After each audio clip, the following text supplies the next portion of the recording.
welcome to the African segment of the People's Food Summit 2023. It's been my absolute privilege to be a part of this incredible movement for 3 years now. This is the third time in a row. So, Lamgelegile Gu African segment, we welcome you to the African segment. We're going to be really enjoying stories from different speakers.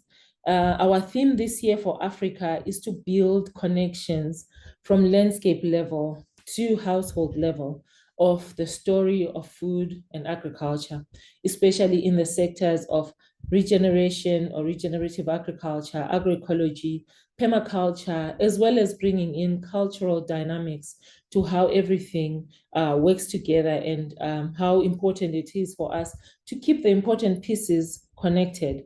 At the same time, our speakers are also going to share about some of the challenges and the difficulties that they face in this work. This work doesn't go without challenges, but I think the most exciting thing is that there is too much hope for us to give up or too much hope for us to focus on the negative. So let's dive in together as we build a movement for regenerative, organic, and agroecological food and farming. Regeneration International is a network of networks launched in 2015, and I'm sure you've heard a little bit about it, or some of you already know about it. And in 2017, gained a nonprofit status, which is called 501c3 in the USA terms. But I think across the world that applies as nonprofit. And I am privileged to be a part of this team as the African coordinator. And so we have our different coordinators from across the world that will be sharing and bringing together into this platform different speakers. So we may have different contexts, which is the beautiful part about having a People's Food Summit that will be contextually relevant for the group of people that are presenting and sharing this story to the world. Though I'm likely to say that I think this problem that we are facing here in the pictures that are in front of us is basically probably a threat to all humanity across the world, which is biodiversity loss that is expressed in diminishing, desertifying landscapes that are losing water, losing plant life, losing animal life. And it's really also seen in how farmers are being taught to farm in industrious ways, monocultures without cover and diversity, leaving farmers really vulnerable. And this vulnerability goes beyond just food insecurity, but social insecurities, unending conflicts. When we get into the issues of climate change, which I'm not an expert in, but I live in environments that are in the front lines, you see weather extremes every year has so much insecurity and uncertainty whether we will harvest or not. So I think this year our focus was to look at that broader picture and also bring in stories of what solutions are being implemented on the continent. So we are part of networks that are working here in Africa, and I, as Precious, I work with communal farmers, and we have this statement that we said, and we put it on our t-shirts, and it says regenerative actions for a future we all want. Because at the end of the day, whether we agree politically, religiously, or in our social norms and gatherings, one thing that is common is we all want security, we all want to thrive. We all desire abundance. So basically, humanity wants one thing, the same thing, that is to be secure, to abound in a healthy and secure environment. So yeah, there you go. There is that statement on a t-shirt that we love so much on this end. And as Regeneration International, we participate in the networks in our different regions. So in Africa, we are part of Alliance for Food Sovereignty in Africa, which is an Africa-wide network where we do discussions and plug into policy spaces, including UN negotiations in the climate COP, for bringing in agroecology and all solutions that we feel will take us forward in terms of building back our biodiversity and agroecology in the spaces of policymaking. And then we also participate in recent times, I've participated in the Healthy Soil and Healthy Food Initiative, where we produced a book of stories, and including the work that we do here on the ground.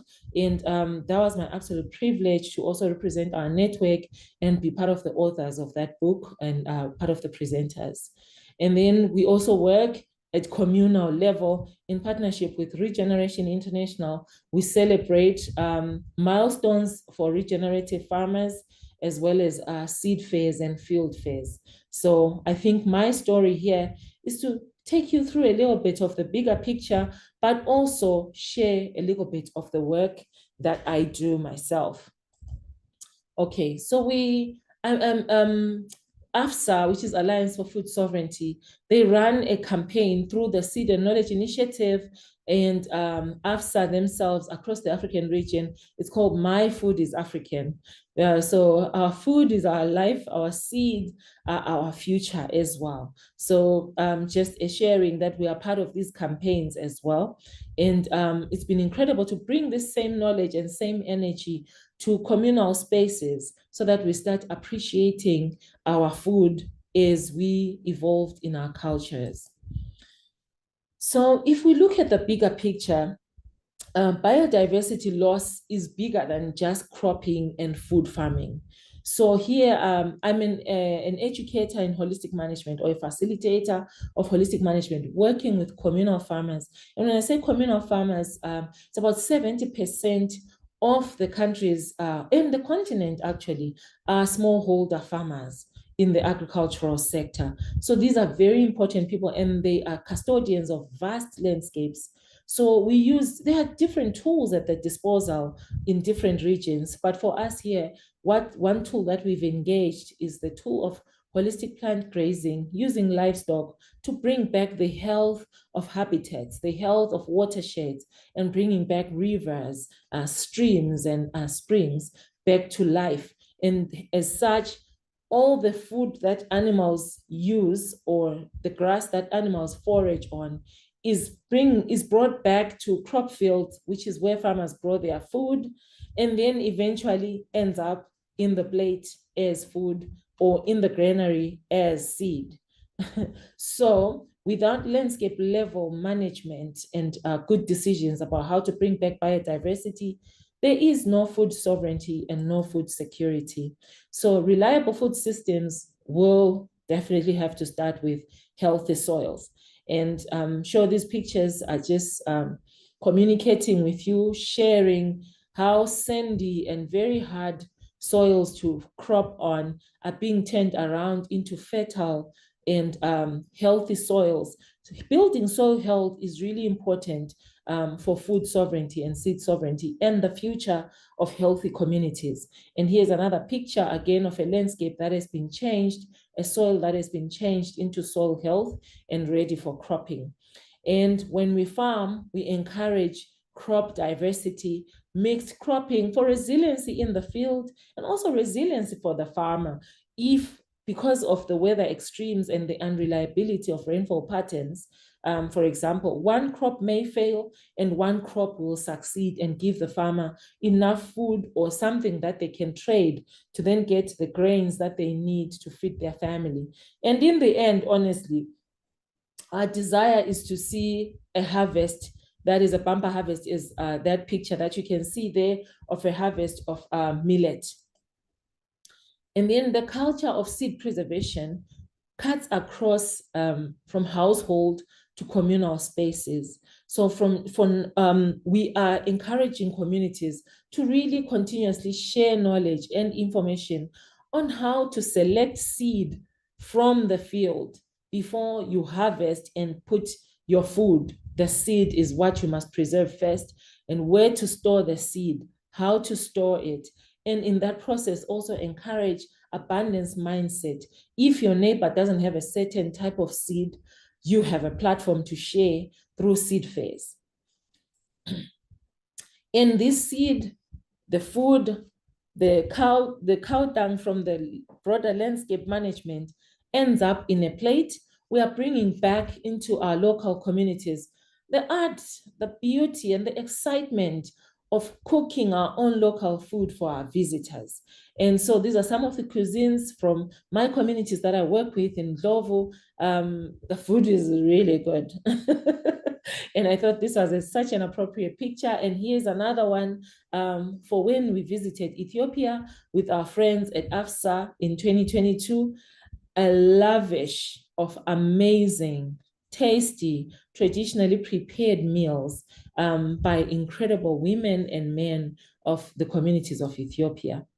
And in the process of growing food from the landscape, you bring in people. People are at the center of this because we are the ones who will bring solutions to reversing biodiversity loss, bringing back the integrity of food and seed, and sharing and celebrating the notion of feeding ourselves, especially in communities where food aid is the order of the day. And I'll read a little bit of a statement from my friend. Her name is Candida. She is based in Portugal. She once sent me this statement sometime last year. She said, if we want to do something differently, let's invite those that have never done it our way, like the younger generations or those from other cultures. If we don't support war, then let's stop fighting and picking our opponents, but rather activate the solutions anyway. So I hope that in the midst of our stories from our different speakers, you will also just pick the vibe that says, let's activate solutions anyway. We are driving the future of food and biodiversity, and let's keep our spirit alive. And so here's to regeneration and happy World Food Day.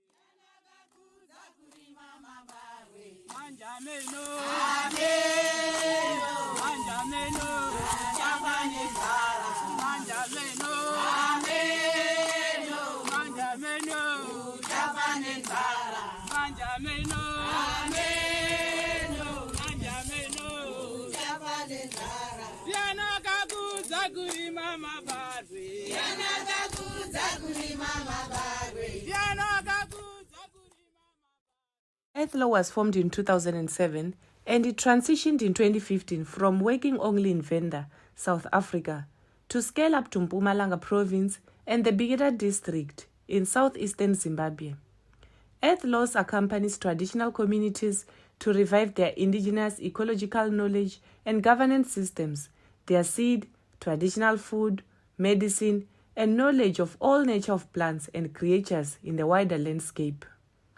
The elders share the knowledge embedded in their traditions and in the soil that give life to their ancestors and continue to give life to us. Our work accompanies communities in reconnecting with their soil, their seed, and their culture.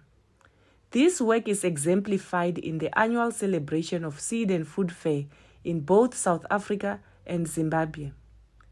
The story of the Seed Fair tells the story of Ethlo.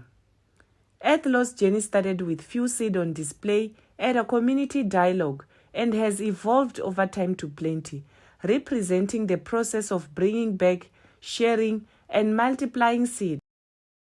As different seed and varieties are identified and propagated, the seed and food fairs and exchange visits encourages farmers to share seed that has been lost, thereby expanding the spaces where we see these seeds. The community dialogue methodology, adopted from the Gaia Foundation's work in the Colombian Amazon, allows the community to remember how, where, when, and by whom traditional practices, ceremonies, and rituals were performed. This is the way it used to be in African communities, where the elders, custodians, and spiritual leaders sat together to reconnect with ancient ancestors of the place. The custodians understood how seed, which is at the center of governing traditional practices in many cultures, is a holistic element. Seed is more than food. It affirms the good relationship between soil, seed, other life forms, and cultural practices. Ceremonies and rituals helped maintain order and balance. Slowly, as communities rediscover their traditions through community dialogues and the reintroduction of lost seed, they discuss how to share the seeds and what important rituals associated with the seed need to be performed. They value their indigenous knowledge that reconnects them with nature. They start reading and remembering forgotten signs on the mountains and in the forests that connects with what is happening in the fields where farming activities are taking place. They begin to recognize when and what work needs to be done, when it is time to prepare the land to receive the seed, when to gather as a community to ask for rain and the blessings of the ancestors for the next planting season, and when is the right time to harvest and to hold rituals to say thank you for the abundant food gathered from the fields and beyond. Communities are remembering the relevance of wild fruit, foods, and medicinal plants, and using all efforts to bring back the rich diversity of the land again. They are working together to plant and protect the wider landscape by reviving traditional practices that govern the harvesting of wild plants. This includes farmers being guided by nature to show respect. In Bikita, the seed has reignited communal labor, called by several Shona names, Jangano, Jagwa, and Numwe, depending on what work is being done. Coming together to share the work makes the cohesion within the community more alive, as farmers participate collectively in harvesting, threshing, winnowing, and grinding the millet. There is the revival of songs, of making specially designed baskets and constructing unique structures for the safe storage of these small grains after being harvested. Some communities have revived the rain ritual, bringing back the prominence of sacred seeds like finger millet that were disappearing from the communities. The power of the chants and prayers from the desperate communities echoes from the dry valleys, climbs the hills, crosses over streams, and eventually forms the essence that results in the blessing of rain. And the sacred mountains regain their potency as communities celebrate together. The strengthening of traditional farming governance systems contributes to improved soils and landscapes for the benefit of future generations. Various traditional practices, combined with activities learned from the agroecology training sessions, like making biofertilizers, are bringing back soil fertility. Communities are also coming together to dig contours and water storage pits to prevent soil erosion and protect their fields from runoff during the extreme floods that are becoming a regular occurrence. The harvested water is used to irrigate their crops during periods of drought. In Mpumalanga and Venda, farmers are committed to increasing and multiplying the diversity of local seed and reviving ceremonies. Elders, as holders of community knowledge, are leading the revival of different rituals for honoring the seed and the crops that are harvested, like biting or first fruits ritual.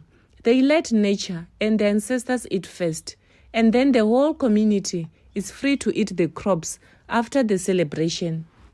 During the COVID lockdowns, youth attended the dialogues and agroecology training sessions, and through the sharing of intergenerational knowledge, they discovered that they had an interest in their isiSwati culture and in farming as a way of generating income to earn a living. Earthlaw works with a diversity of cultures and is being appreciated for reviving the cultures of these different communities in Southern Africa that builds confidence and connection. The practice and uptake of the work differ from community to community, but common to all community we work with is culture, indigenous knowledge, the selecting, storing, and sharing of seed, rituals and ceremonies, and working together. Many communities approach Earth Law to work with them when they see the results in their neighboring communities.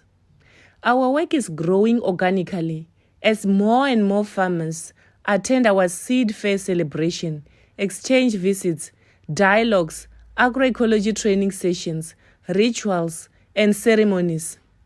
We are grateful to know that our work helps to safeguard the community we work with against hunger during droughts and storms and builds resilience to deal with emerging challenges like the war in Ukraine and the pandemic like COVID.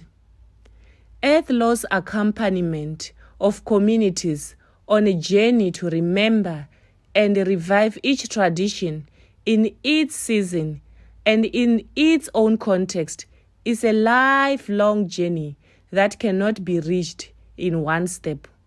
Together we create a future we want for our children and all of nature.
Okay, welcome everyone.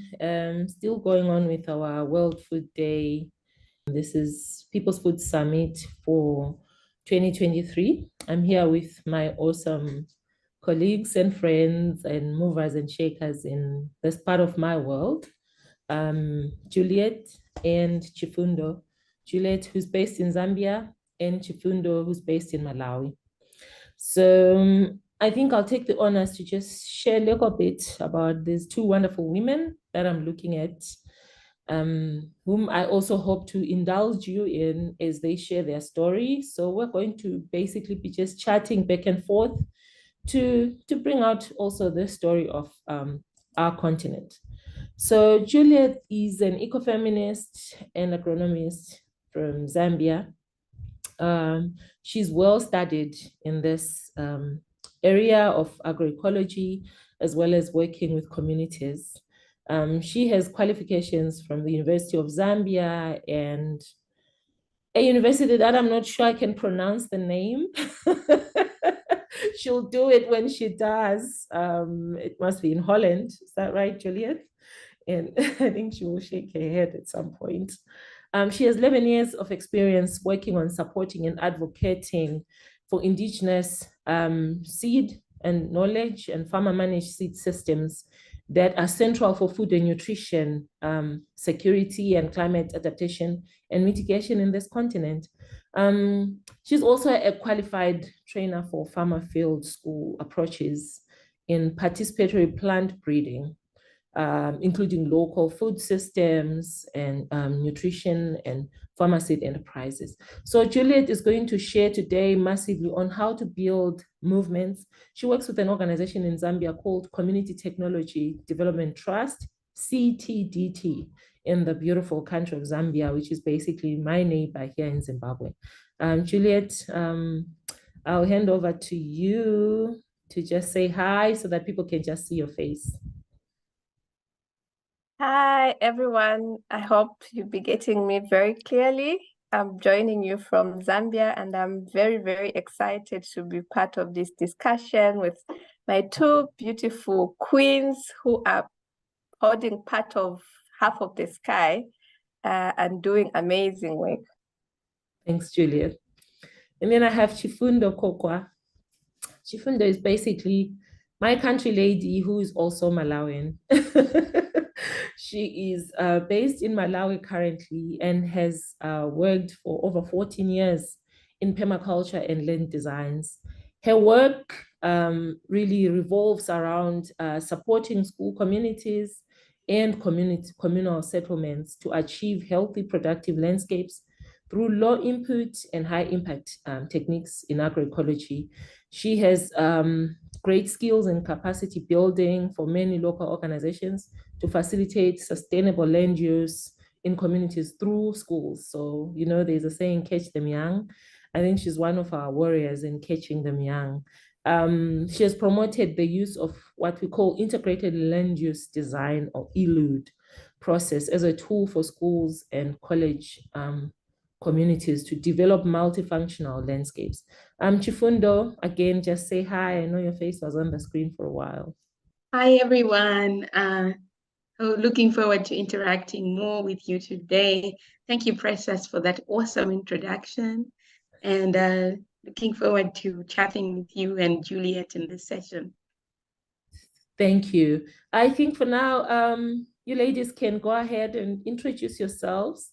Tell us how your journey began, what inspired you to get into this journey, because your session today is basically how to build a movement, and Juliet is at a broader communal level. Chifundo is mostly through schools, but also in communities. So it will be a mix. So I think I'm going to give each one of you maybe about between 5 to 10 minutes to share, even in pictorial form. Then we'll have a beautiful chat and dialogue after. So Juliet, feel free to start. And I think you have sharing rights. My name is Juliet. I live in Zambia, and I work with an organization that's called Community Technology Development Trust. How did my journey start? To start with, I had never imagined that there could be such amazing work that people would be doing or I would get involved in. I went to university to study agricultural sciences. I did agricultural crop sciences, and I was trained in industrial agriculture. The agriculture that everyone knows, I think everyone who's in university is trained on this type of system. When I got out of university, my first bet for employment was the military. Can you imagine? Can you imagine me being in military and working in the military? Yes, I did that. That failed.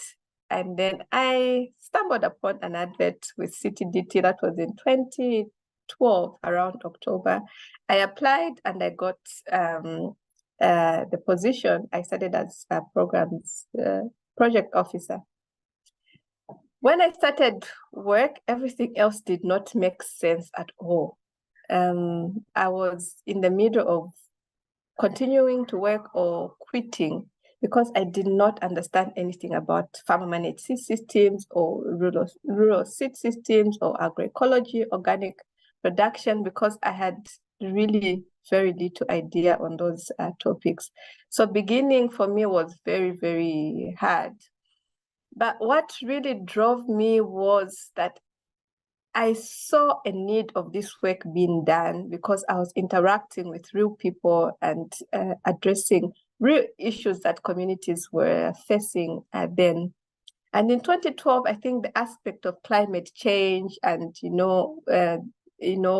dominance of corporates of seed systems was not very.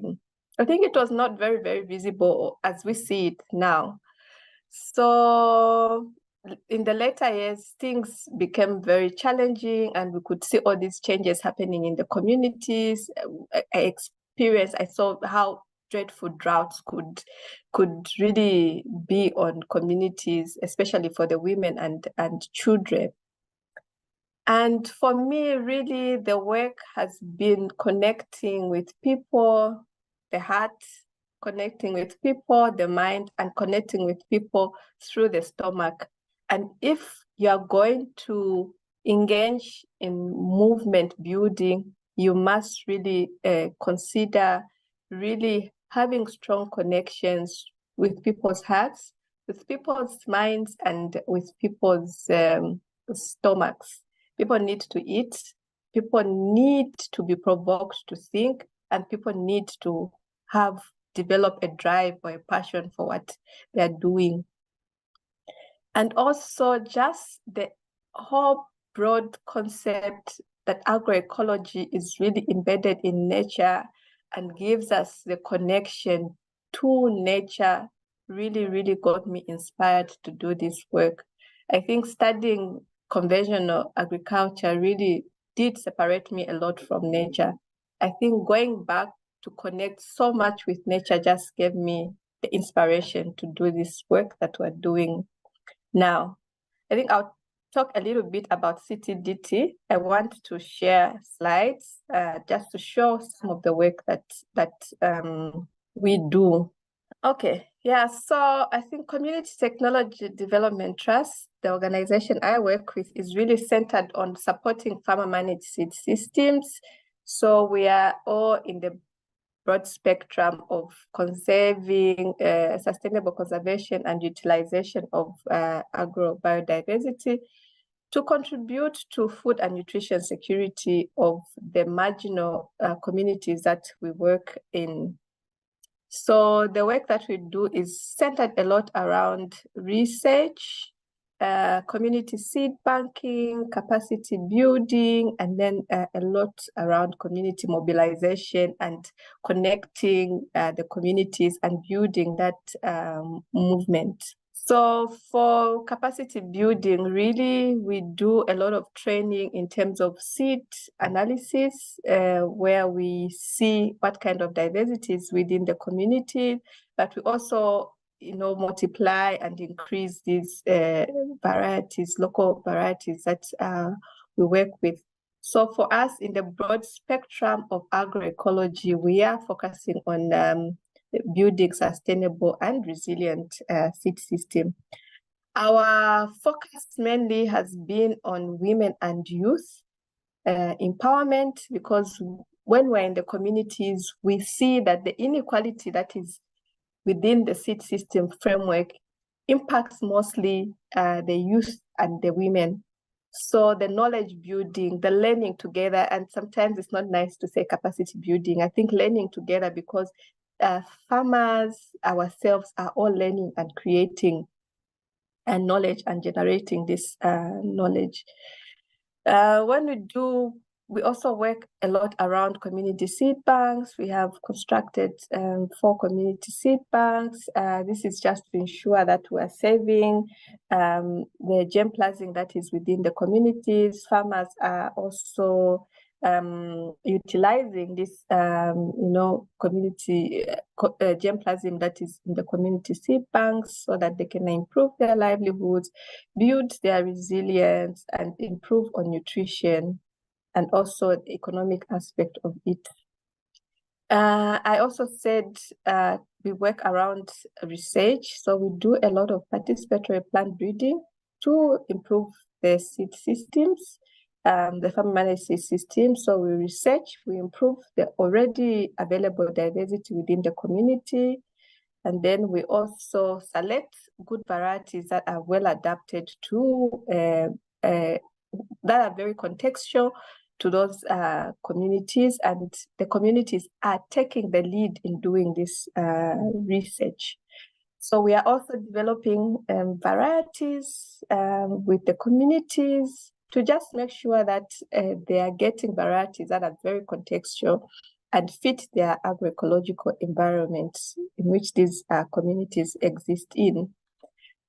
Also, while we do this work, we want a lot of people to be part of this movement that we're building through research, through seed bank work, and through co-creation of knowledge. So we do a lot of field days, seed fairs, community radio programs, community sensitization, and mobilization, and participate a lot around national events to ensure that we are also influencing policy.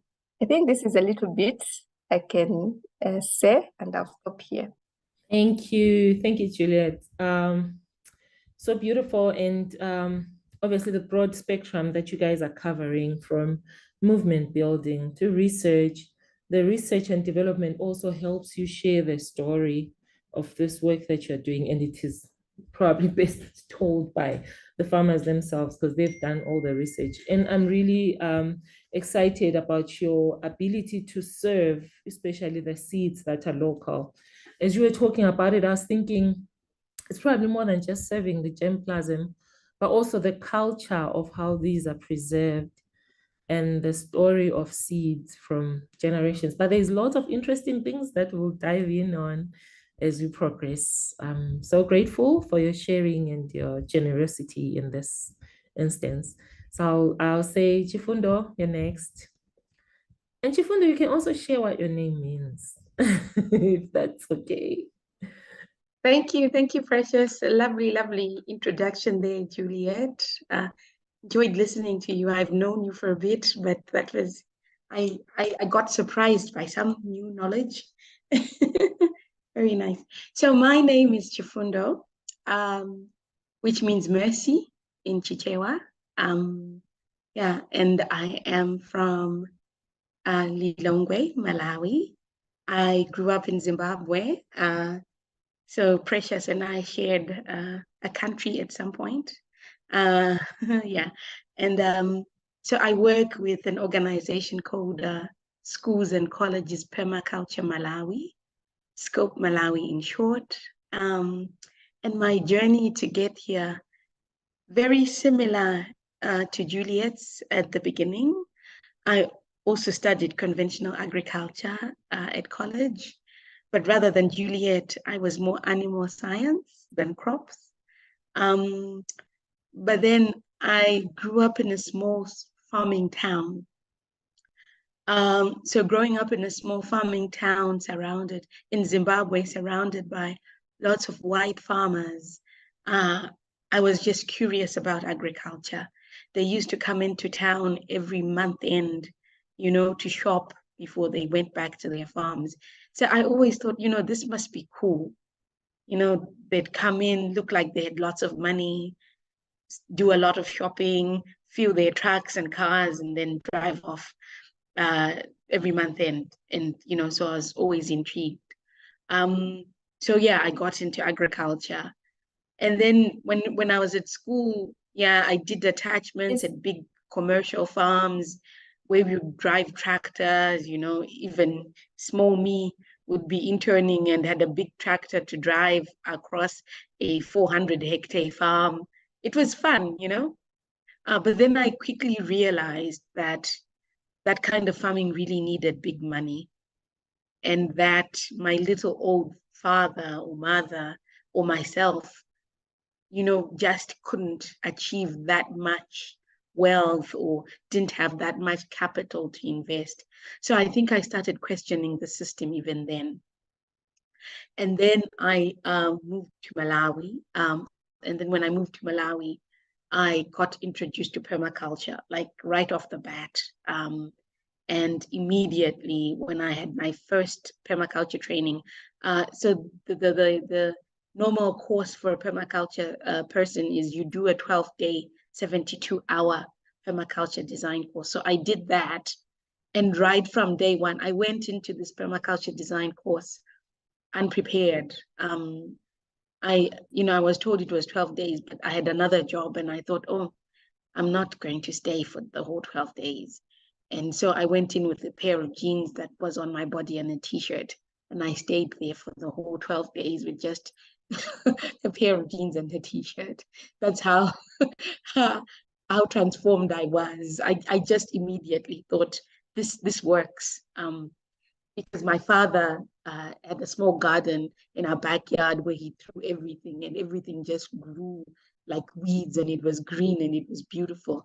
And my father had these funny recipes that he used to make every day, you know, for breakfast. He made the best breakfasts, but uncoordinated. You'd take amaranthus there and that. So I kind of think I had that in me, but now when I heard there is this kind of farming, which is similar to what my father had in his backyard, I was like, oh, this is so cool. So long story short, I was hooked. So I've been doing permaculture ever since. Eventually ended up getting a job in the permaculture arena, and I've been working with Scope since 2012. So maybe I'll go a little bit also into the work of Scope. So basically, Scope Malawi works with schools and colleges, like I said. So we are a permaculture program. I won't really go into a lot of detail explaining what permaculture is. It will take me a full year to talk about what permaculture is and what it is not. So what we do is we do agroecology and permaculture, and we work with youth and schools. And so far, our work, we have trained around 52 schools across Malawi in 12 districts.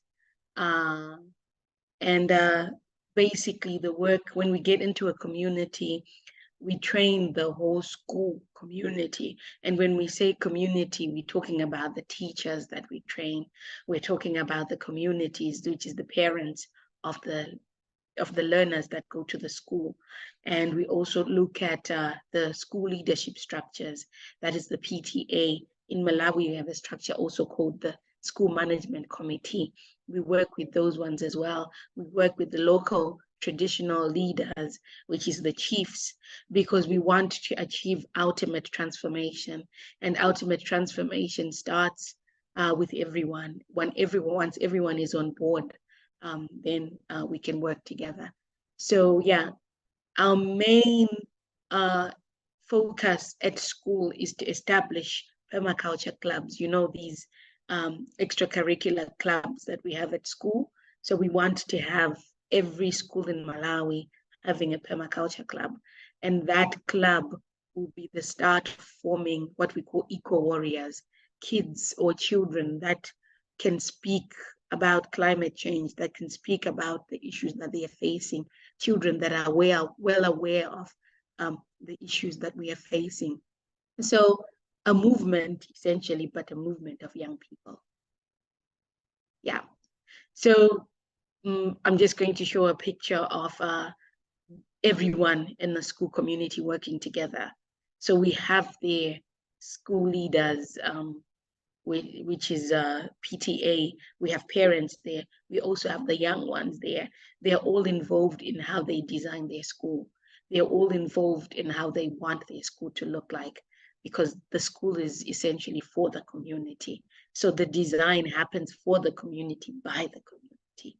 So that's just showing how we design on the ground with the model of the school on the ground and making decisions there. And ultimately, this is what we hope to achieve. diverse household gardens. So for all of the children's homes, or all of the permaculture club members' homes, and all of the parents' homes, we want to have diverse household gardens that look like that have tons of nutrition per square meter, you know. So this is what we want. We want to have dense nutrition. And we also want to transform the school grounds. Ultimately, this is our aim. From bare to productive. And productive, we want the children to access food and fruit around the school. So I just have 2 examples of 2 schools that have totally transformed.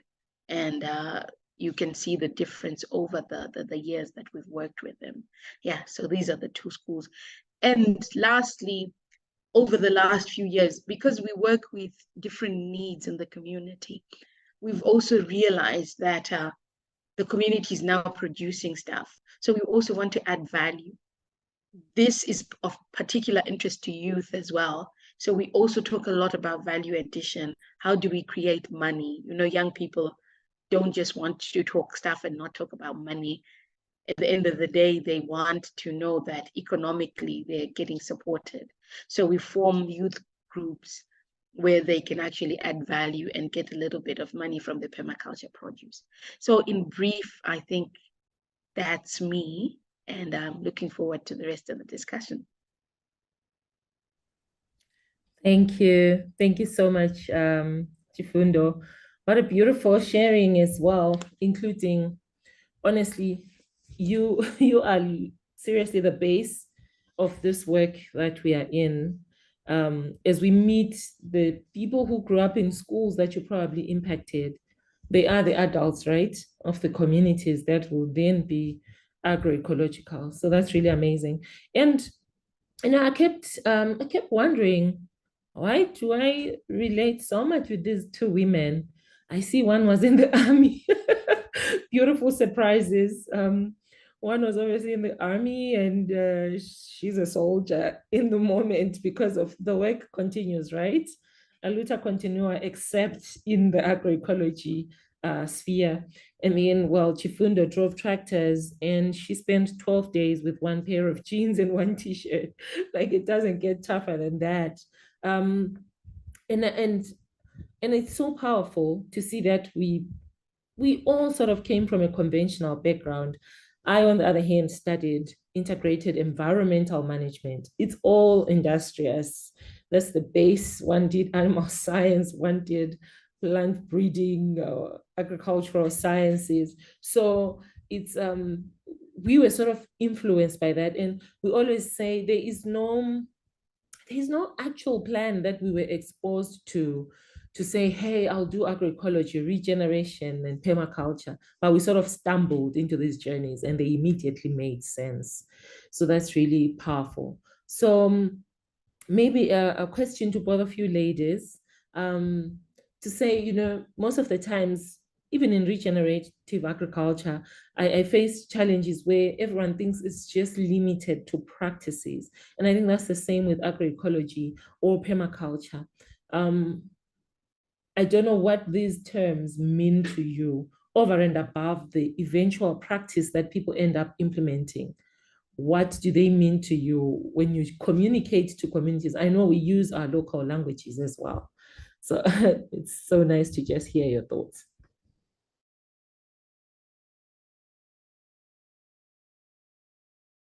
Pondo, I think you can go first. I took the first round. Okay, Juliet. So for me, it's more than just a practice. It's a way of life. So you look at your life socially, ecologically, economically, and culturally. And agroecology or permaculture just fits right in, you know. It's about socially, how do you connect with people? How do you connect with everyone around you? You look at you know, there's social practices that you practice when you do agroecology, how you work together as a community, especially when you do seed work. The harvests, you harvest as a group, you are upholding social norms and working together. In my work, especially when you look at intergenerational learning, from old to young, you know, and from even young to old. In our work, we do a lot where even the younger people are teaching the older souls, you know, technology. No, this is how you get a GPS coordinate, and this is how you do this. So it's about a way of life, like socially, economically. I talked about how we try to add value to the things that these people produce, the produce that they produce. It's about creating or looking at the whole value chain as well. Ecologically, I think ecologically, everyone knows it's agroecology. So everyone tends to focus on the ecology part of it, but it's also very cultural. There are cultural aspects in it. The seed practices. I think I heard Method will come on and he will talk about the cultural practices that are involved in preserving of seed, in preserving of the work. So it's a way of life, really. There are so many things, that day-to-day things that are just more than just one practice, but it's an all-encompassing way of life. Thanks, Chifundo. When you started, you did talk about, you know, when you saw the white farmers during our days, and, you know, they would look like they have it all together, but there's a lot that went in. And when you get exposed to the farmlands of conventional agriculture, you see the bill that these farmers are faced with. And you know that an ordinary communal farmer will not be able to pull this off. And so I really like the angle of it is a way of life and the basis of ecology, economic, social, and cultural, everything being brought together into this big pot. And I think that's where, honestly, we tend to, when Juliet, I'm not sure if you want to add onto Chifundo's definitions, because I think you also have another eye and perspective. Do you? Yeah, I think Chifundo has said everything, but for me also, really what these terms really mean to us or to me when we are in the community and discussing, it's really about inclusivity. It's really about equity, and really looking at the systems that work for everyone, no matter at what level you are, and the systems that can sustain. Not only sustaining, I think agroecology or regenerative farming does not only want to look after people or the people that are engaged, involved, but it wants really looking at how do we as a planet as a whole, because we are only a small fragment of a planet. We are not everything that is there in the universe. And our task really has been to nurture, you know, to care for and to, you know, connect and give love to the earth that feeds us, provide for us. And I think aspects of agroecology and regenerative systems are all holistic or encompassing and looking after everyone. Because remember, everything in the world has a cautious, the soil that we're using, you know, the water that we're using, you know, the plants that feed us, they also have their own wisdom, their own knowledge, their own cautious. But then how do we make sure that this all-knowing universe is, you know, treated in a way that it will continue sustaining us? I think for me, that's what comes to mind. Thanks, Juliet. Such a powerful message, especially in the critical times that we're in. I remember when we chatted yesterday with both of you, that I think the more we continue to just, you know, close our eyes and focus on ourselves, the more we dig ourselves deeper into the troubles that we're already facing. So you guys, can you share with me some of the, you know, some of the challenges that you're facing with communities that you're working with at the moment? I think, Juliet, you shared something on, you know, when you started around 2010, this work, there wasn't much corporate involvement or controls of how communities keep seeds and how they share and how they do the continuity. But then the storm has been looming and getting worse and worse. And I am very grateful because we also have like really strong networks in the continent who are, are rising, but the storm is stronger and stronger, and people have stayed in this knowledge that opposes growth. I wanted to see if those kind of challenges are impacting your everyday work in your landscapes.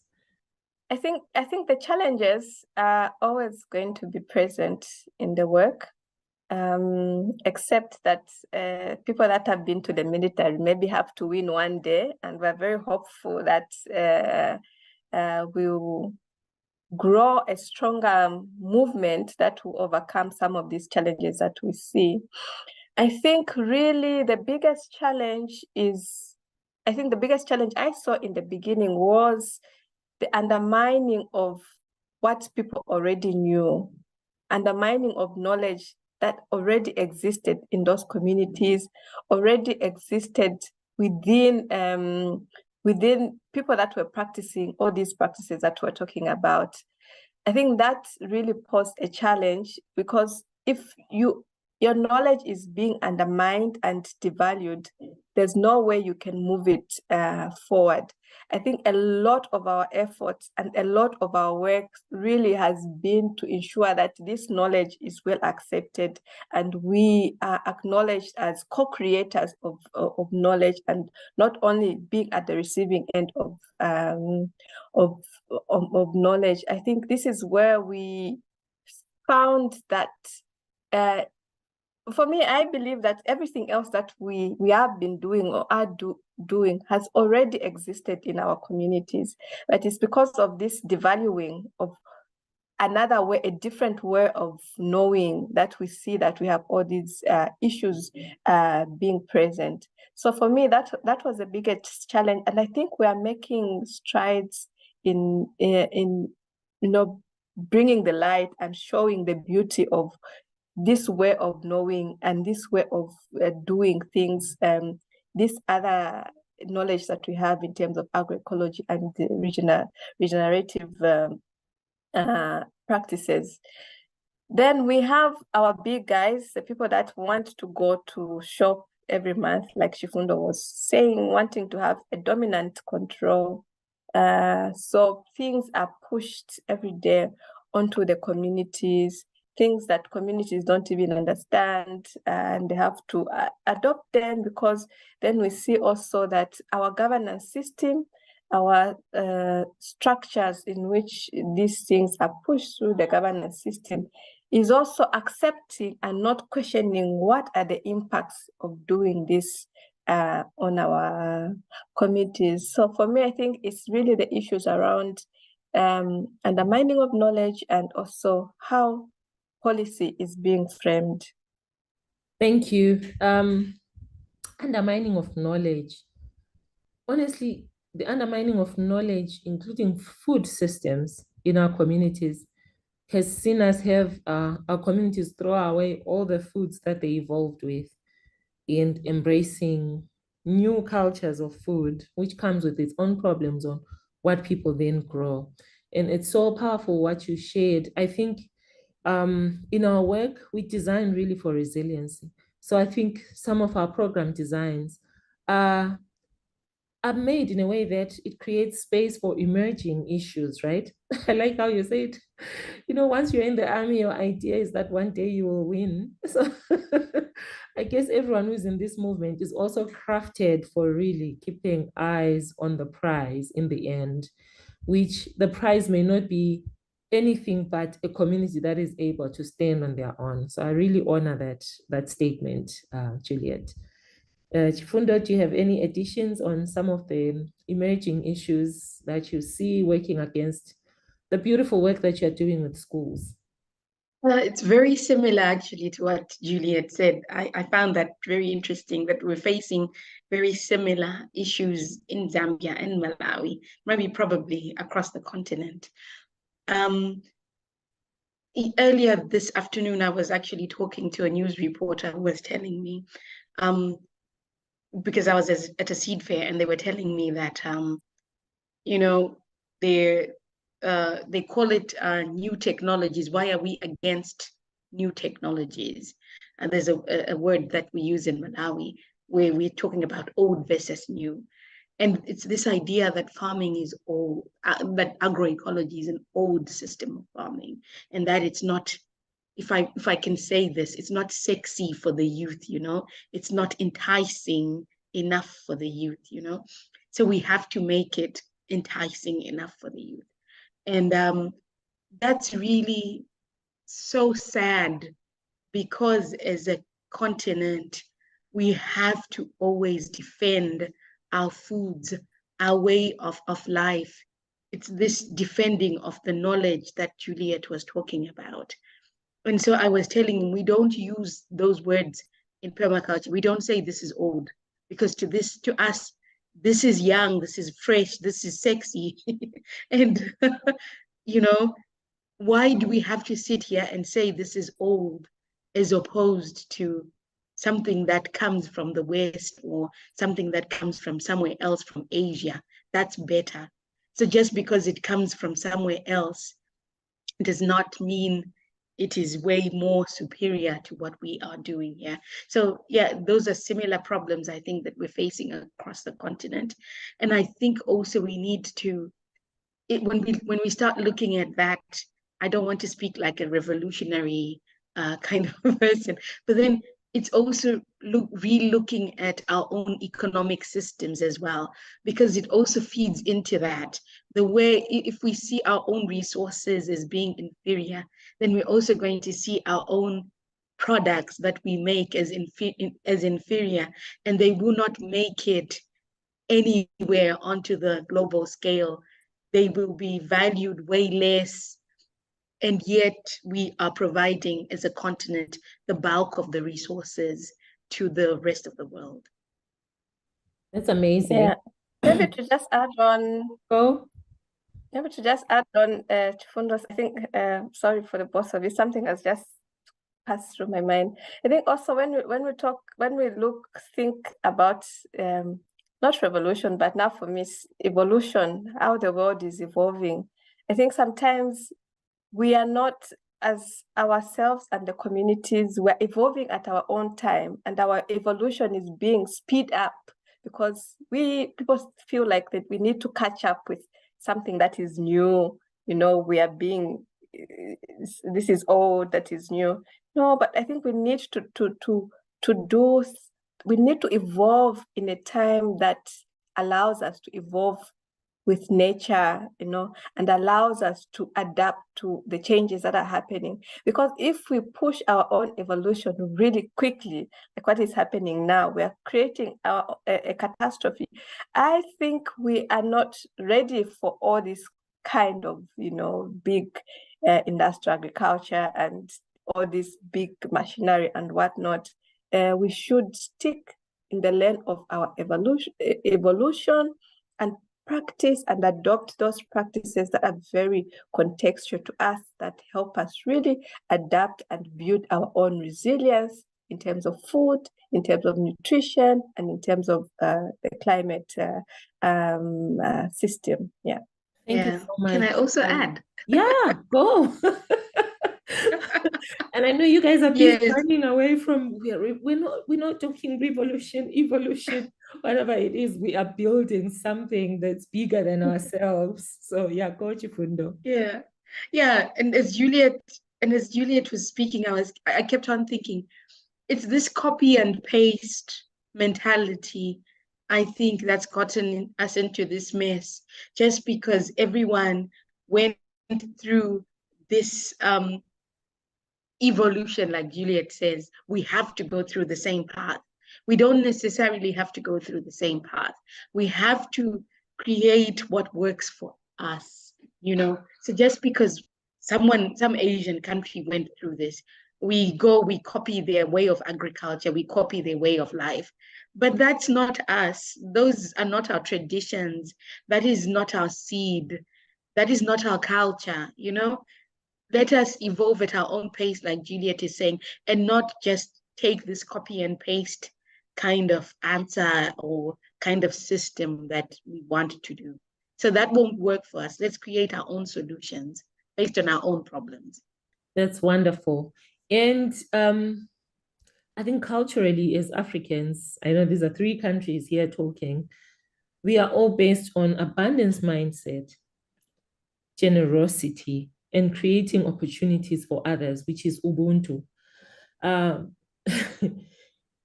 what the new has done, because of all the adverse effects that then happen, it has really totally created the opposite of who we are, including loss of confidence in our own soils, our own food systems, our own wisdom, which we've carried for centuries, for generations. I like your intergenerational approaches as well.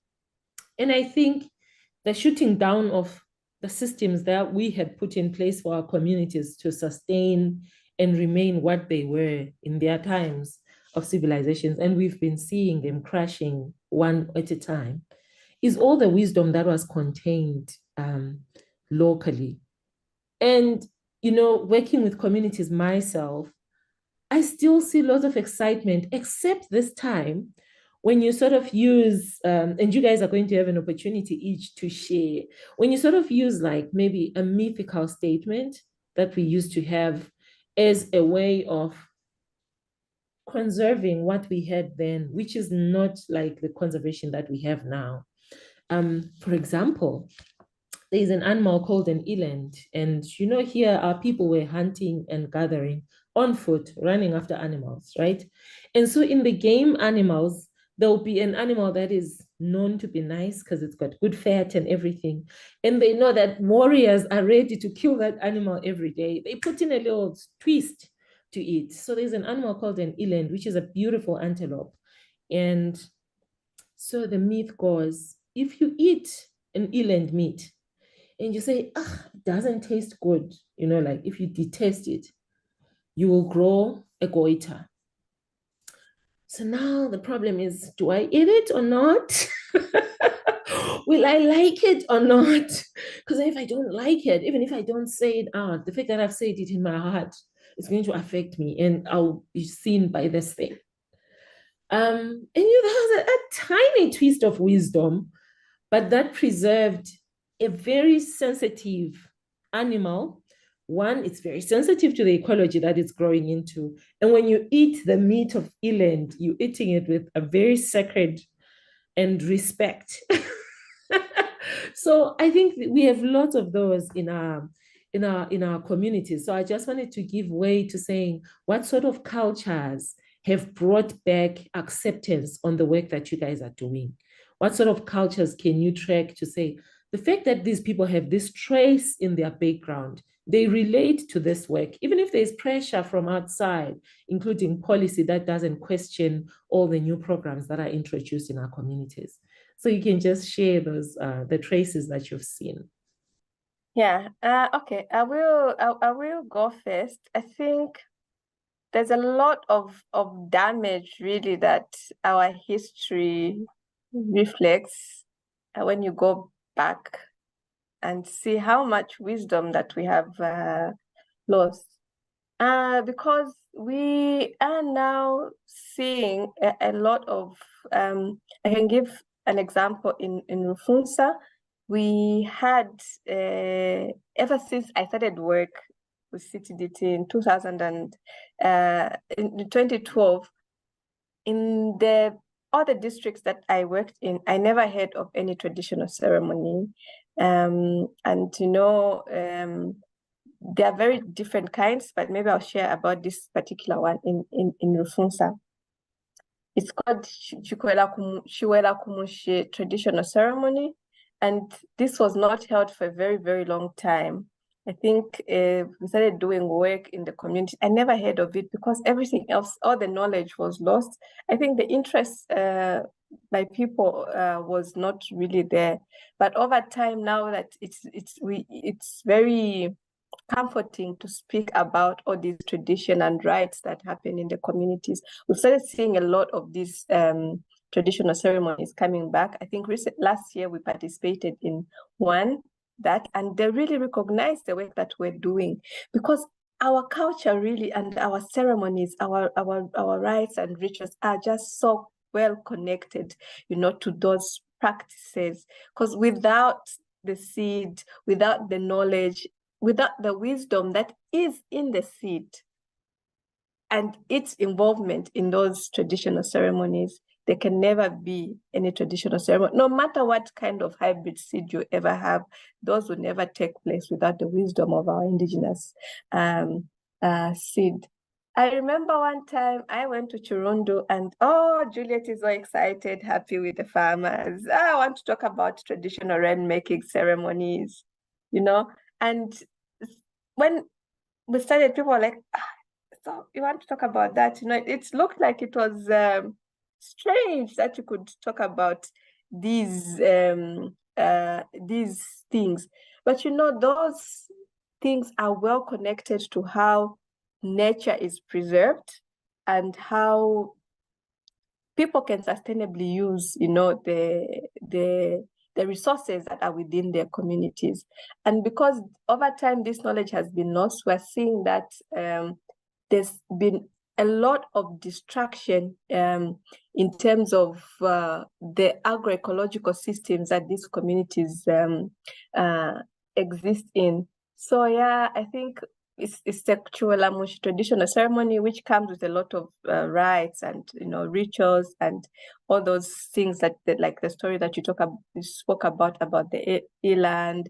Because it's also telling us to share, telling us not to do certain things, because when you do such a thing, then you end up with such a bad results. So there's so much knowledge that actually protects nature and is in harmony with nature that we have tend to, to put aside.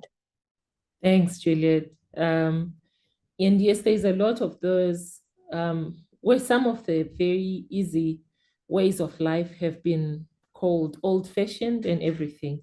But in the end, the basis is the connectivity to it all. Yeah, so thank you so much for sharing, Chifundo. We are almost getting to the close of our session. Yeah, I won't take too much time with this question. When we work, we have a session called Stories of Ourselves. And this is a very beautiful session where we sit down with the old and the young, and they talk about the history of a place. If it's a school, they talk about, there used to be this here. There used to be this here. When I was younger, I used to, like the older people who talk about hunting and how they used to go forage for fruit in the forest. And those sessions always almost bring me to tears, because the children cannot picture what was there before. And I've seen friendships form during those sessions, because the older people always get nostalgic and they always talk about, there's this saying about the good old days, and how when people talk about the old days, they always really revere the old days and talk about how beautiful it was and the kinds of fruit that they used to eat when they used to go out either hunting or heading the cattle or these kinds of things. And now those trees are not found anymore. Those fruits are not found anymore. And so when we have these sessions, the young ones are always very interested. And they always want to see this revival, because the stories are so beautiful when the older people tell them. And in some communities, actually, not just one, we find that these two generations always seem to come together after those stories. And it's always beautiful to witness. And the young people now always want to learn more. So I still believe that through such stories, we can be able to revive and have the old stories come back.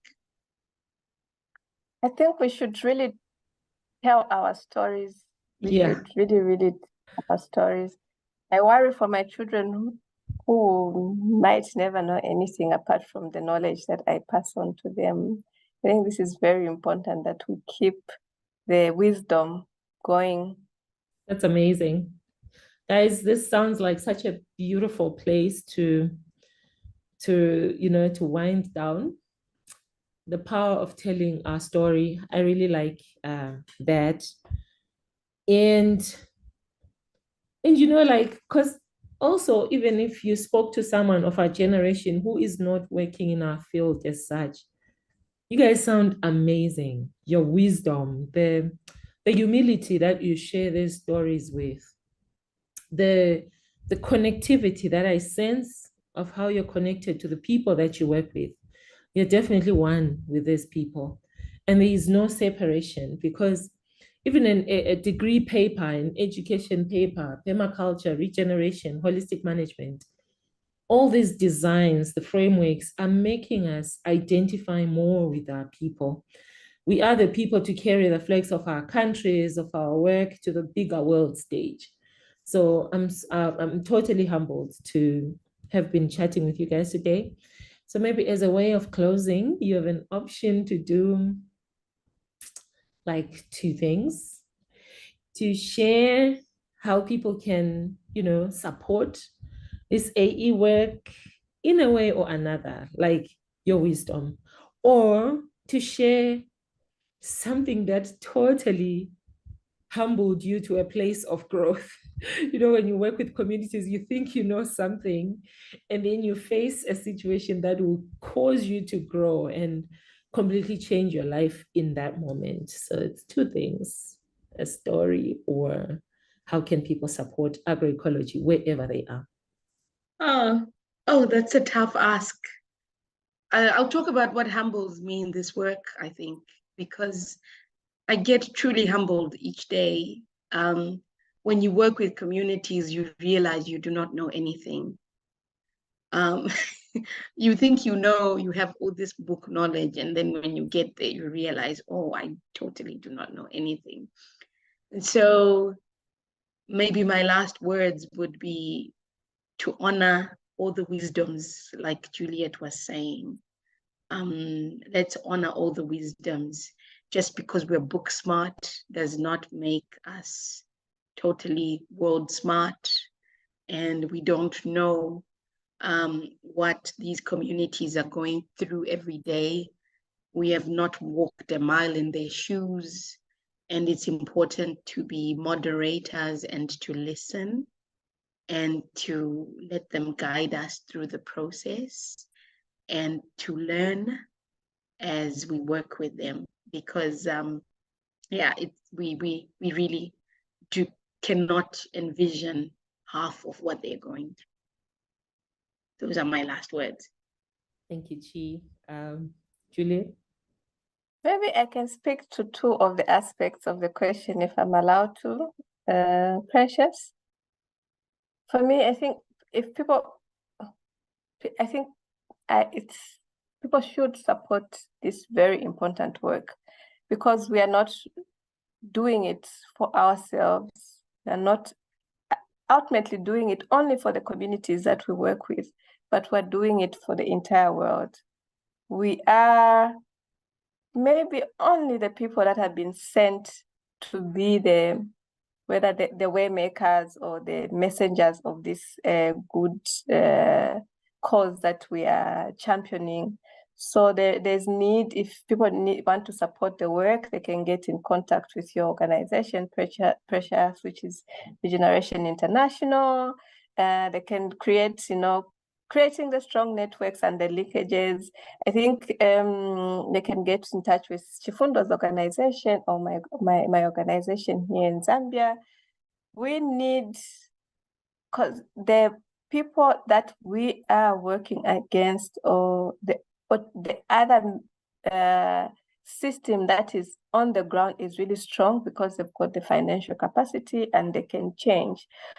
All we have right now is our love for the world, our warm hearts that we're giving, and our lives that we're laying down. So if people can come in, those who've got, the financial capacity, they can support these organizations that are doing amazing work. You can't imagine how many women's lives have been empowered, how many women's lives have been changed, how many children are not going to school hungry because they've had a meal from the school feeding program, because their parents have been engaged in a seed systems training and they understand how to save their seed and conserve their seed, or they have enough empowered to work with the soil and produce their food in a good and sustainable way.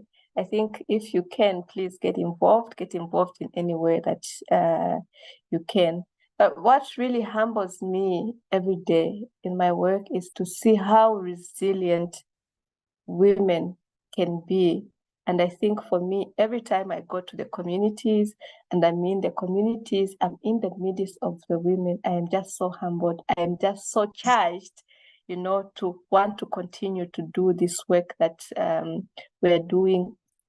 And Chifundo has already said the learning, the co-creation of knowledge, the passage, the wisdom that we get from the community can never be measured. Whether it's never written, it's never known, it's always passed on, but you can never measure it. And colleagues, we women are holding the other half of the sky. Oh my God, you guys are amazing. On behalf of Regeneration International and our partners, thank you. Thank you for the work that you do for the cause of seed, food, and landscapes in our continent. Amidst all the tough oppositions, some that you know of and some that you don't, and some that is yet to come, your mindset of the possibilities that this work has keeps you guys running. And I'm so proud to really be part of this thing that is happening in this world, and for our names to be recorded as people who ever walked in this small part of the world. Our little corner work is also going to echo everywhere else. And so as the world and as Team Humanity, we're really privileged that you two exist. Thank you, and may you continue going strong and emerging stronger, and the scars you carry are part of the victory. And as soldiers, one day is one day, as we say in Southern Africa, we will win. Thank you so much, ladies. I really appreciate. Thank you so much for having us, and I hope we can meet soon. We should. Yeah. We should. Thank you, Precious. Thank you, Juliet. Thank you. It was lovely sharing this space with you. Thank you so much. I feel so energized after this discussion. Thank you.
everyone again.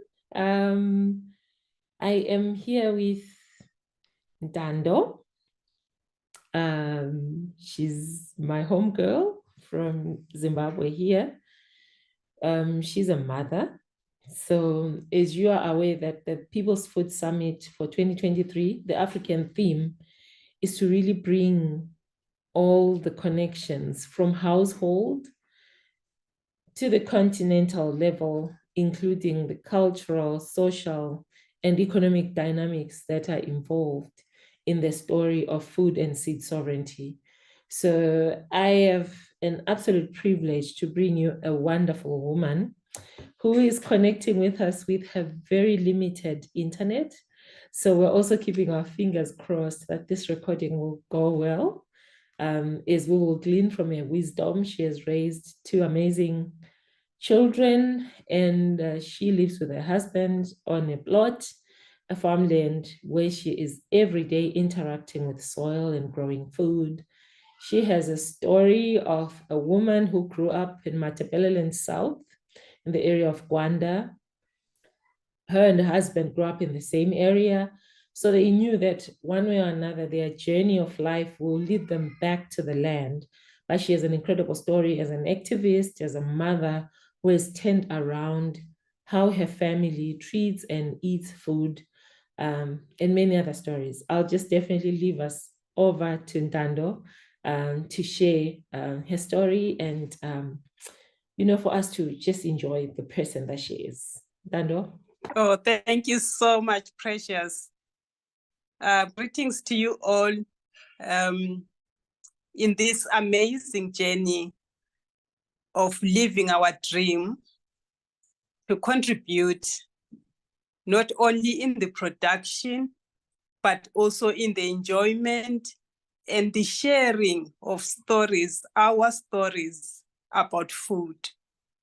So as Precious has rightly said, I'm Ntando, and I'm in my 50s now, and I'm grateful for having had the possibility to live the first 20 years of my life in the rural setting. And I look back now and feel grateful that I had amazing women around me. My mother, who was so devoted to parenting that she decided not to pursue her career in the medical field, but opted to be a full-time mother. For me, more mother than housewife, because she dedicated her life to the 7 of us. And also my grandmother. And these amazing women sharing a space and sharing land and deciding to produce almost 90% of our family's food from those pieces of land that they had. So today, I look back to those first 20 years, and then I add the almost 30 years now that I've been a mother as well. And I see the blending of different aspects of life. And the bottom line for me is realizing that it matters what you eat. It matters what you eat. It's not so much about somebody's story, but it gives you identity. It gives you pride. It gives you assurance that what you feed yourself and what you feed your family is something that you can vouch for. So this is, in summary, my passion about food sovereignty. I decide what I need to grow because I have already made a decision on what my family needs to survive and to thrive. And in ending, I mean, it's a long story, but let me just highlight my first experience with food issues as a young mother. I remember very well, some 25 years ago, when I tried to feed my child. My beautiful girl at the time was barely 6 months. And I had to make that tough decision because in Zimbabwe, maternity leave is just 3 months. So after 3 months, you have to go back to work and the child has to start on supplemental feeding. And she literally refused to feed on formula milk. So what could I do? I went for the conventional options, and the advice was there. Try this and try that and try that. I could afford it, but she literally refused. Until that day, I remember that day when I subconsciously fed her with the meal porridge. Actually, it was sorghum porridge that I was eating. I subconsciously passed on the spoon to her. And wow, she just loved it. And from that day, I decided that I will have to try traditional foods. Why traditional foods? Because it was the normal food for me. And as a young mother, with all what the world had taught me and I had seen, I was in that disillusion to think that foreign is better. Foreign is better. Why am I saying that? Because I thought if I went for the flavored yogurt or I went for this processed stuff or that processed stuff, I would be measuring up to what the society expected of me at the time. But no. And 25 years down the line, I am a food activist, and I am saying to every mother that I interact with, please don't complicate life. Feed your child on the most basic of the food you can lay your hands on, prepare it well, and if you can, grow the food. Thanks, Precious. I'll stop there now. Okay, your story is incredible. More than just incredible, like I could just cry from hearing how your baby girl Nobubele refused all the purities and all the foods on the shelves, which, by the way, you said you could actually afford. And I think that's every mother's narrative in the moment. And of course, I'll talk using the African continent because that's where we are, and that's the beauty of this the People's Food Summit that we do as Regeneration International. We tend and we get to hear stories as each region considers important and relevant.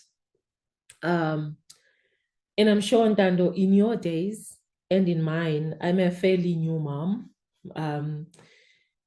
Fairly. The girl is now grown and she's responding back big time. So I think the pressure is there. It is in the open, and it takes really a special set of tools and understanding and being in the movement, wanting to walk the fidelity walk of agroecology, regeneration, permaculture, and just cultural awareness of how we've evolved with our own food. So maybe the question is, of course, Nobu chose to just want that food. But like, what was the reaction of your colleagues around you when you were giving her sorghum porridge?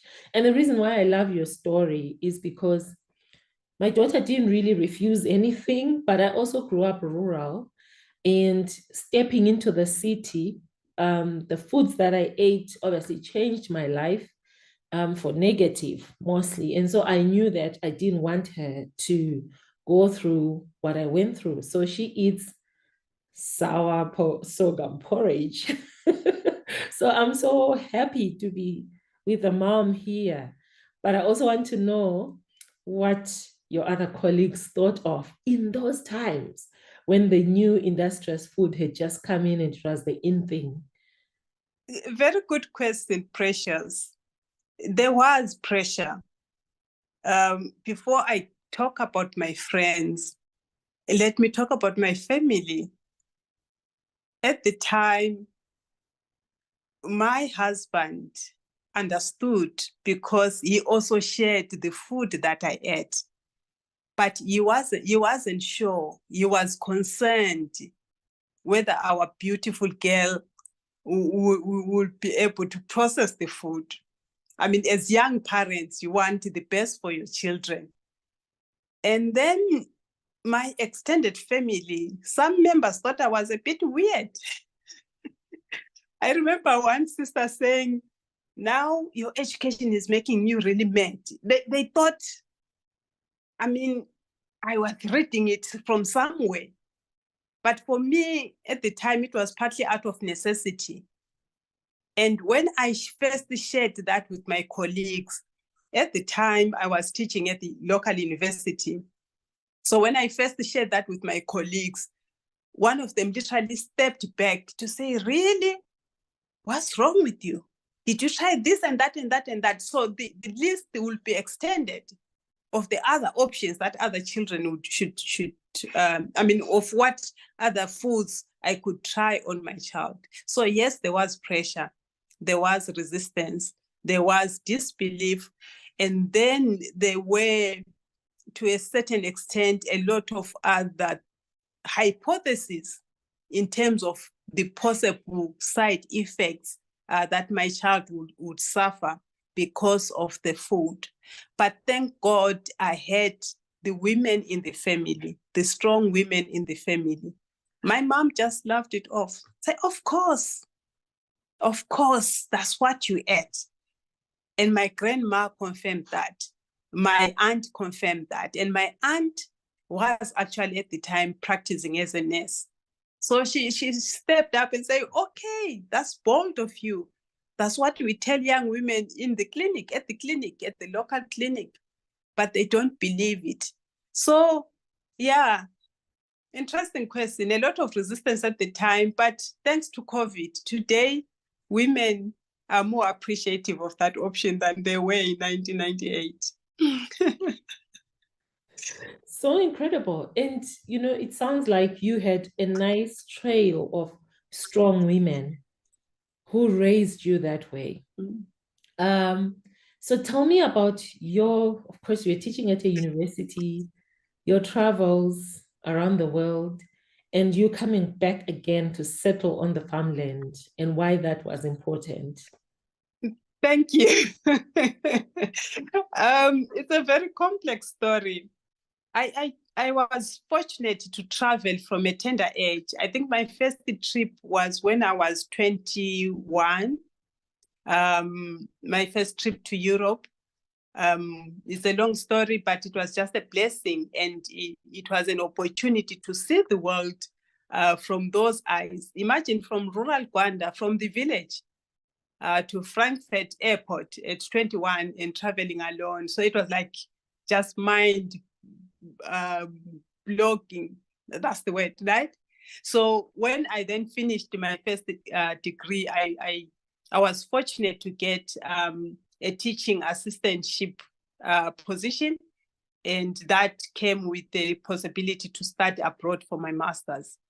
So it was just a blessing after a blessing. And that year abroad helped me to get an appreciation of the options there are in the world. And being on a fully sponsored scholarship, I could afford to sample the different options. But you know what? After 3 months, I just felt homesick. And what I missed the most was the food. And being in an international class, I had colleagues from Asia, from Europe, from different parts of Africa as well.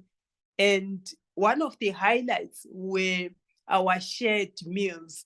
So I then realized that whatever I could get and identify with Africa was appreciated as well. So maybe that reinforced my confidence in the food that we have in Africa. And since then, I've traveled around the world. I appreciate the diversity in foods and cultures around food that there are in the world. But I remain proud and extremely grateful for the package that we have, even from rural Gwanda in Zimbabwe. Thank you. That's amazing. And I think that those were some of your first remarks that you said earlier, to say food really is our identity. And so when someone says, I miss home, part of it is they miss the food that they grew up with, the food that they evolved with. And you would be surprised to see that your daughter identified with that food, because that was what was in her DNA, literally from her father and her mother. You see? Yes. That's really amazing. And so, okay, so you are looking at a new generation type of moms. What do you think is one of the biggest challenges that one would face if they were to take the path as yours? What do you think are some of the big challenges now that deter healthy, local, and nutritious food at household level? Thank you for that question. To some extent, the same challenges that I faced back then, 1980s, 1990s, around peer pressure are still very critical. I'm not sure whether the hypothesis to the fact that it's part of the development cycle is true.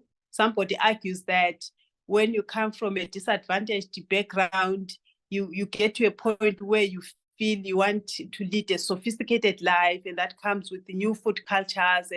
But unfortunately, it comes with a lot of junk food. I mean, exotic food is good, but it has to be wholesome exotic food. But in most of our cases, because of affordability, we substitute that with junk food. So there is still a lot of pressure to say, if you are in a public place and you are still feeding your child with local wholesome food, you lose a face. So yeah. And then the other thing I think is I don't want to say is lack of land. A lot of people have a possibility to access land in Zimbabwe to grow their food, but it's the lack of orientation on the value of growing our own food, and also on the value of buying our food from the local markets, which we have in abundance. So people always think that what is already packed and processed, yes, is convenient, but they always think that it's relatively sophisticated. The other challenge increasingly is, in my view, is too little knowledge about other communities' food cultures. So if I come from the southern part of Zimbabwe and I interact with somebody from the northern part of Zimbabwe and I share a meal without fully understanding how to prepare the meal, and then attempt to use the same ingredients to prepare the dish, I may end up thinking that that food is all tasteless or whatever. So we are not investing enough time. We don't have vested interest in learning about each other's food and food cultures and growing the food, and therefore we are losing out. But I'm happy that the movement is growing. The narrative is changing. Last week in Harare, there was the food fair. I mean, this past weekend, the seed and the food fair. So the narrative is changing, and this is coming with increased confidence to initiate a conversation like you are doing, to initiate a conversation about our food and our food cultures around the world. So beautiful, Ntando, and so nice that you Thank mentioned you. the Seed and Good Food Festival.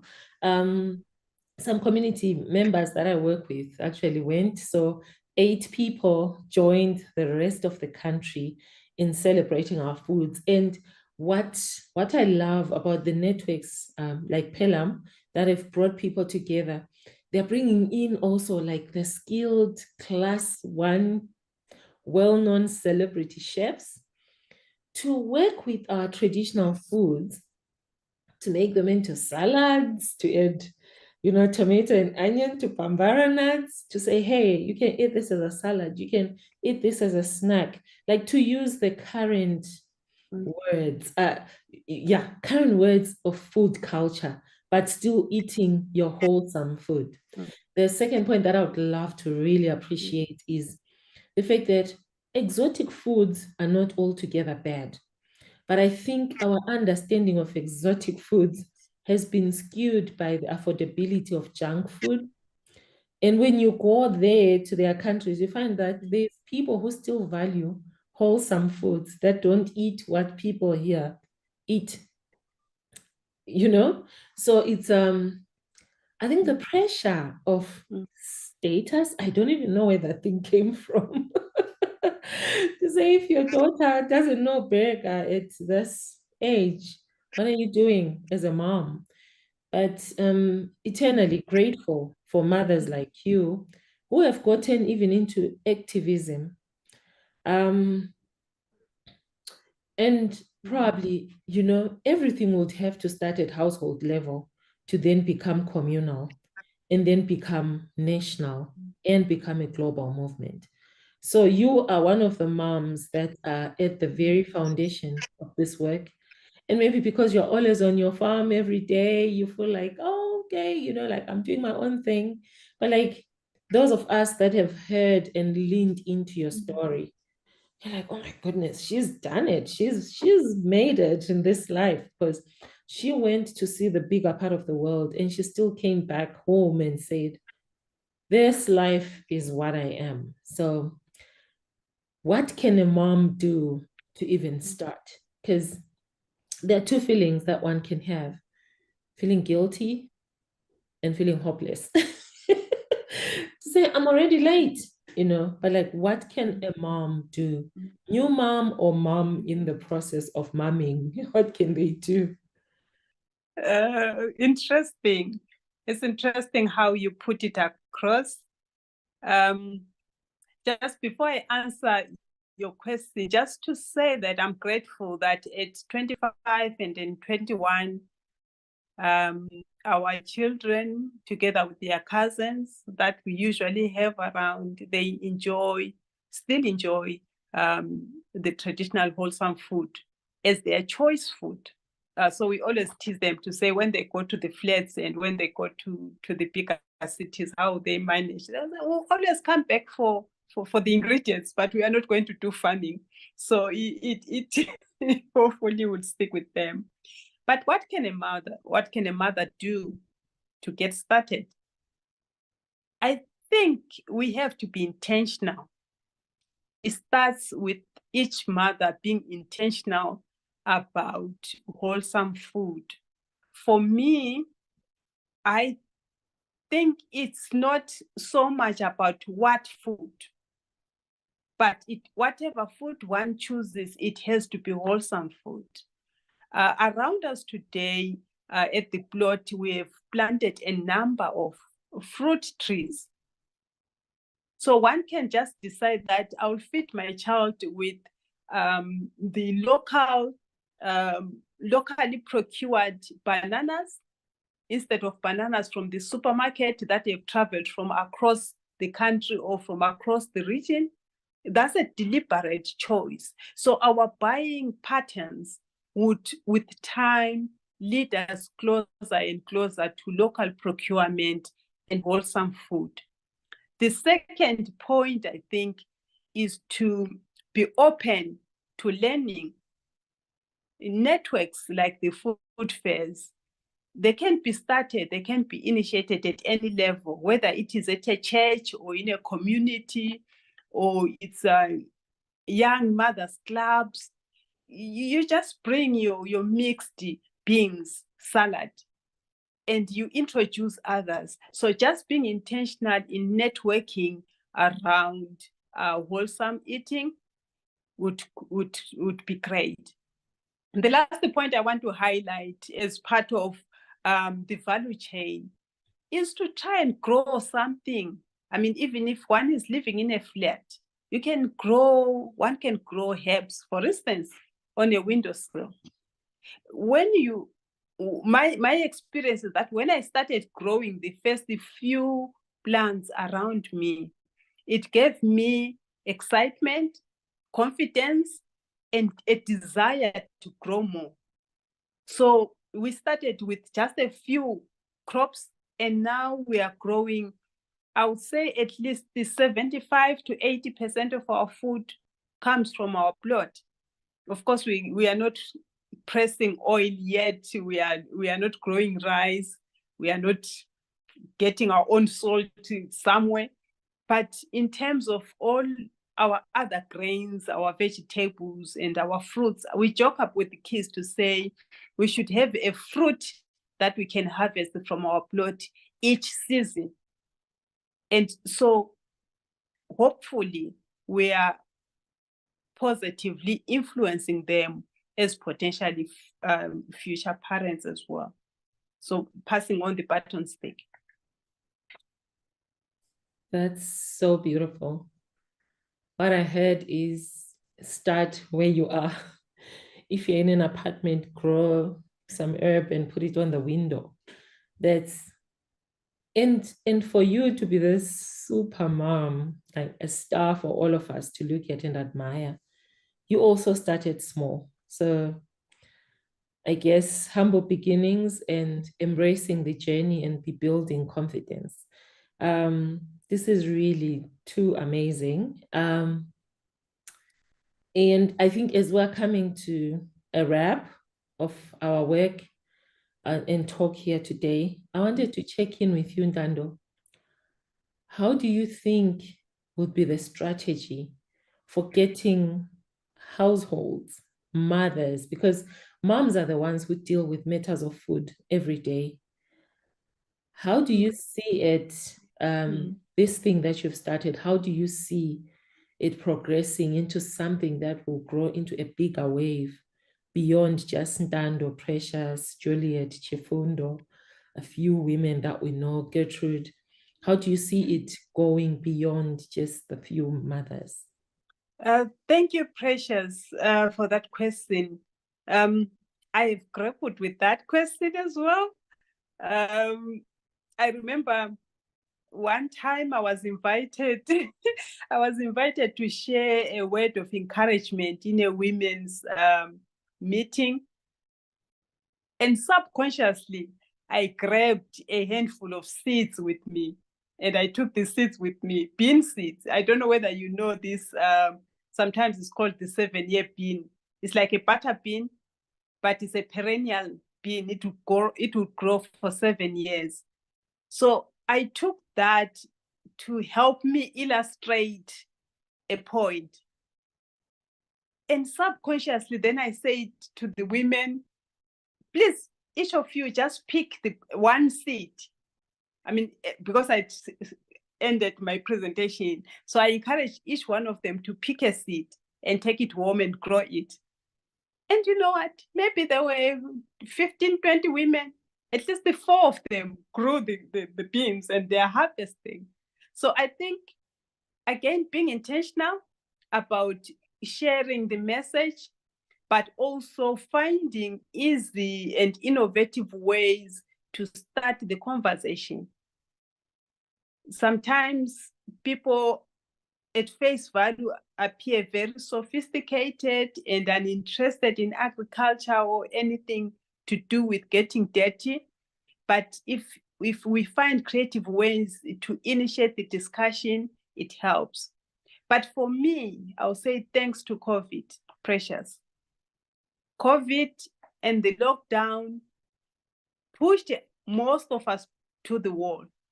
And when we hit the wall, we realized that, one, we had no food or no place to buy the food from.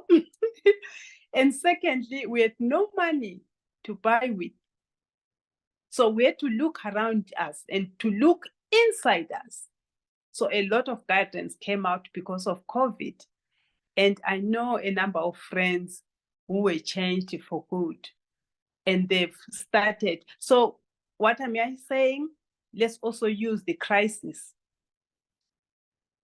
that we face in Zimbabwe. We talk about the economic crisis, but it's a good opportunity for us to turn that crisis to food sovereignty, to help ourselves and our children to be less dependent on the external environment.